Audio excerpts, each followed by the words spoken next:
ไปเก็บอะไรมาเก็บผักแพรวพักแพลวในสวนเจ้านะสวนอันน้อยนิดเจ้านะหมุนซ้ายหมุนขวาอยู่เป็นอีหยังยิ้วเข่าโมเมนเปื่อยมั้ยหรอบอกเพื่อนยิ้วอยู่เลยข้างขนาดไฟบ่ได้แห้งว่าปานใดเลยนะหนังนิ่มมากโอ้ยมันเปื่อยโคตรอ่ะใส่จะจิกเบิ่งให้เบิ่งด้วยนะได้อยู่มั้งได้เอาไปขัวเจ้ากระบดเอามันใส่เขียงมันฮ้อนนะส่อมมากระบต้อยใส่เขียงเนี่ยนี่โอ้ยถึงขั้นต้องไปเอาอันคีบผู้เลยมันฮ้อนเนาะนะเอาบุมืดออกมานะอันนี้เอาเก็บไปยำเอาอันนี้เหรออันนี้เก็บไว้ปะเอานั่นแหละเอาอันไว้ยำหูหมูนะไว้ยำหมูให้ลูกกินก็ได้นะมันเปื่อยโอ้ยเปื่อยนุ่มเลยพลาดเลยมันคืออยู่บ่เฮ้ยเนี่ยก็นั่นน่ะสิก็ว่าสิได้กินก็จิ้มบ่พนว่าสิ่งลาบพนว่าได้อยู่บุเป็นอย่างดอกเอาไปค้นใส่กันเลยก็ลาบแบบเจ้านี่ต้องอันเอาไปอันนี้ไปค้นก่อนไงเป็นลวนก่อนลวนอันนี้ก่อนบะอันนี้ยังไปทีลงน้ำหลังแสดงว่าเขาต้มมาค่อนข้างที่สีอันนี้แล้วเหมือนบนี้เขาต้มมาพร้อมกลิ่นแล้วนะแต่แรกค่อยกะว่าสิอุ่นซื่อๆนะก็เห็นไฟมันบ่ได้หลายเพราะป่านใดก็บ่คิดว่ามันสิอันนี้ป่านนี้นึกว่าหมูตุ๋น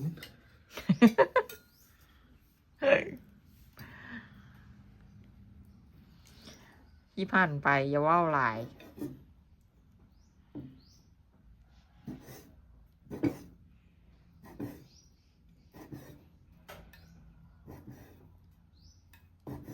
มึงเฮ็ดตอนห้าวเพียงนี้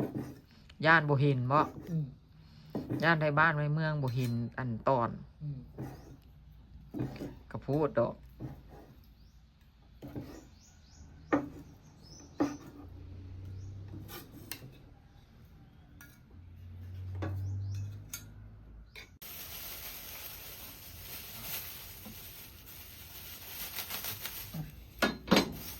หมูอะไรอ่ะ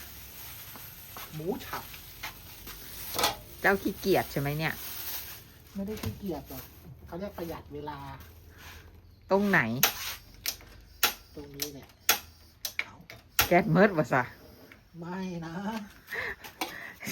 สิล้วนหมูแก๊สเมิดเหรอวะเริ่มได้แล้วก็จะปรุงใส่เกลือนิดนึงใส่ลายได้เค็มได้ปูมานี่ใส่ลายแซ่บหลายใส่หน่อยแซ่บหน่อยเอาแซ่บกันนี้ก็พออย่างน้ำปลาพอค่ะครีมค่ะจะไปแดกไปตั้งน้อยพอแล้ว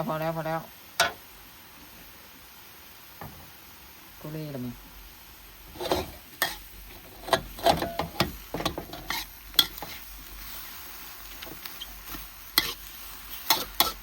น้ำมันออกแล้วนะได้ที่เราก็สิใส่หนังอันเปื่อยของเฮาลงไปเดี๋ยวได้หนังตุ๋น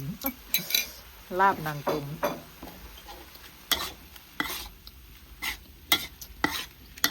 พอแล้วแต่มะนาวปิดเลยไปเอามะนาวมาหวดมะนาว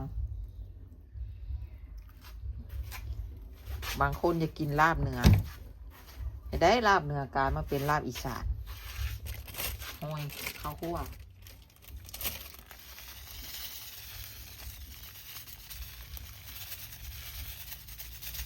บ่ได้กินลาบเหนือกินลาบอีสานแทนนะ อืม ปีมึงเคยอีสานหรอ แน่นอนอยู่แล้ว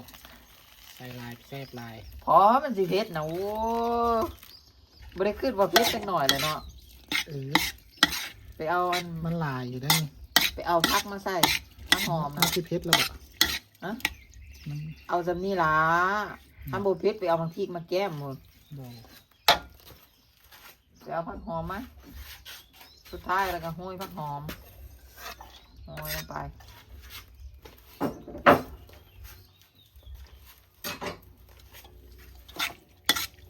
อื้อหือ ไง พร้อมเสิร์ฟ หิวข้าวใกล้หิวแล้ว พร้อมเสิร์ฟให้ลูกรับประทานพวน ลงสลีปได้แล้ว เราไปนั่งอะไรที่เขาน่ะ ถามกันในลูกมานี้นึกว่าสินั่งนี่ แย่งที่กันแล้วบัดนี้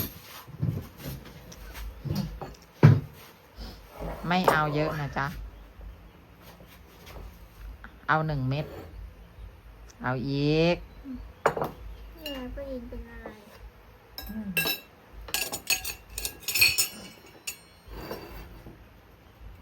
พอแล้วล่ะมะ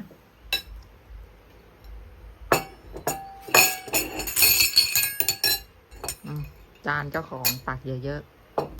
ๆ ตักเยอะๆ จะได้กินเยอะๆ กินแค่นั้นจะอิ่มเหรอ กิน 3 เม็ดนะ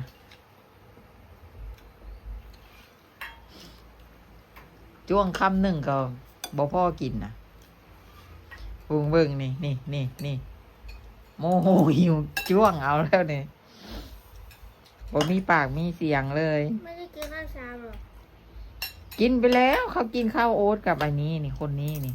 เขากินนี่พายเผือกข้าวโอ๊ตกับนม ช่วยไม่ได้กินเลย มันไม่กิน ลูกไม่โมโหหิวอ่ะบ่โมโหหิวอ่ะ โอ้โหหิวแล้วแหละลูกนะตาเรืองแล้ว ลูกสิไปยังกินข้าวแล้วนะ แต่ทีนี้ หนังสือนี่ยังบ่ได้จักตู่ช่วงนี้นะบ่ค่อยอยากอ่านเลย เดี๋ยวก็มังยมหนาเฮือนนะมันสิแปลน เอาไปกินเหรอ เอาให้เพิ่นหัน มันมีอันล่นๆอยู่อะเต็มเลย ไม่ต้องเด็ดให้เมื่อย จ้วงเข้าไป